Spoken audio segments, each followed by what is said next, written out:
For a long time, crypto felt like the wild frontier of finance, didn't it? A place built on these big ideas of permissionless freedom and, of course, the promise of anonymity.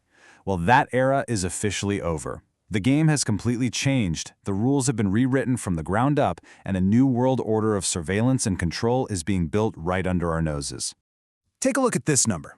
This isn't a market cap. No, this is the estimated number of new crypto tax forms the IRS is gearing up to process. Let that sink in, 8 billion. The sheer scale of that number tells you everything you need to know about the information dragnet that's being deployed.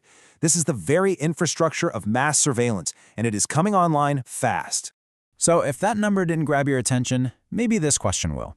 The old myth of crypto being this untraceable shadow world, it's dead. It's gone.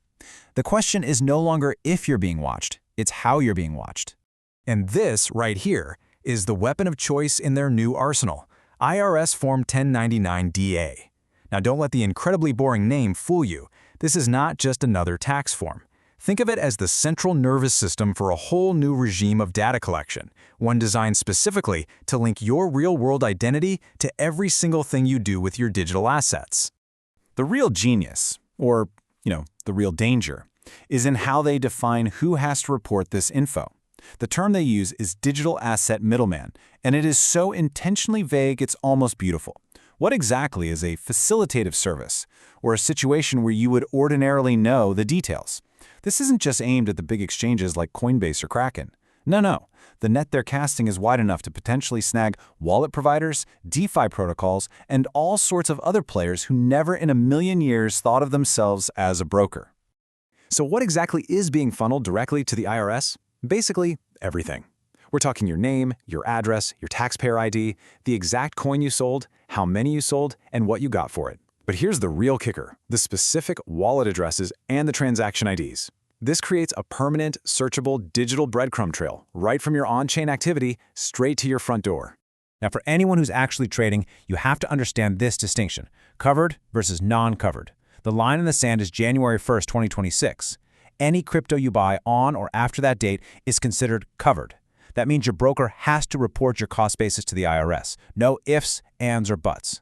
Anything you got before that date is non-covered, and reporting the basis is technically optional for the broker. That date changes everything.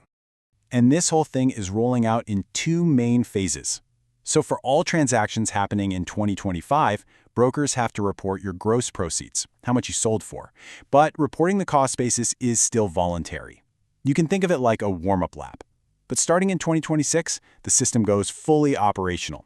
That's when it becomes mandatory to report both the proceeds and the cost basis for all of those covered securities. The clock is definitely ticking. Okay, so if passive surveillance is one side of this new coin, active control is the other. We are moving from a world where you're just being watched to one where you can be actively controlled. Centralized stablecoin issuers have literally built a kill switch right into their code, giving them, and let's be honest, the governments they answer to, the power to freeze your funds with a single command. You might be wondering, how real is this threat? Well, here's the number for you. $4.2 billion. That's the total amount of USDT that Tether, just one company, has frozen to date. This isn't some theoretical vulnerability we're talking about. It's a core feature of the system, and it is used regularly and at a massive scale. And it's absolutely not just Tether. I mean, look at this pattern. You've got Circle, the issuer of USDC, freezing funds back in 2020 because law enforcement asked. Then again in 2022 for the Tornado Cash sanctions. Then again in 2025. And then you have Tether freezing hundreds of millions tied to fraud and scams. The message here could not be clearer. When law enforcement or the government comes knocking, these companies comply. They have effectively become arms of state control. And this quote just cuts right to the heart of it. Every single one of these asset freezes shines a massive spotlight on the fundamental conflict at the core of centralized crypto. This push for mainstream adoption and regulatory compliance comes at a cost, and that cost is a direct trade-off with the permissionless, censorship-resistant dream that crypto is originally founded on. Look, this system of surveillance and control isn't just happening by accident. It's being formalized, it's being written into law, and the next big step in this whole process is a piece of legislation called the Genius Act, which is basically designed to write the official rulebook for this new era. When you see a document like this, an official piece of IRS correspondence, it just hammers home the reality of the situation.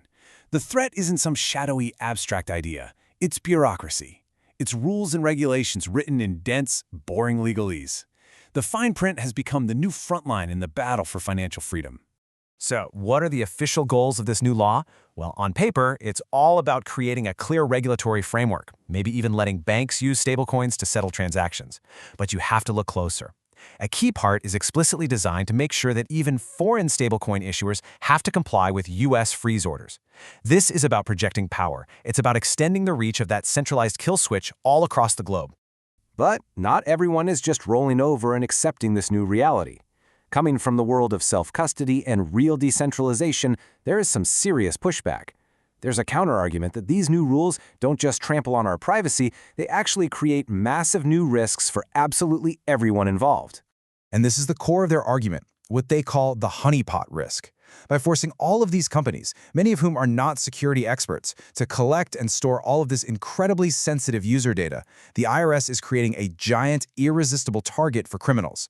Just think about it for a second. A single data breach would leak a perfect list of high-value crypto holders, complete with their real names, their home addresses, and their wallet information. It's literally a profiling and targeting resource for every hacker and thief on the planet. And it's not like there isn't another way to do this. You have international frameworks, like the OECD's model, that propose a much smarter, more targeted approach. They argue that reporting should only apply to the entities that actually effectuate the transaction. The ones who actually have direct access and control.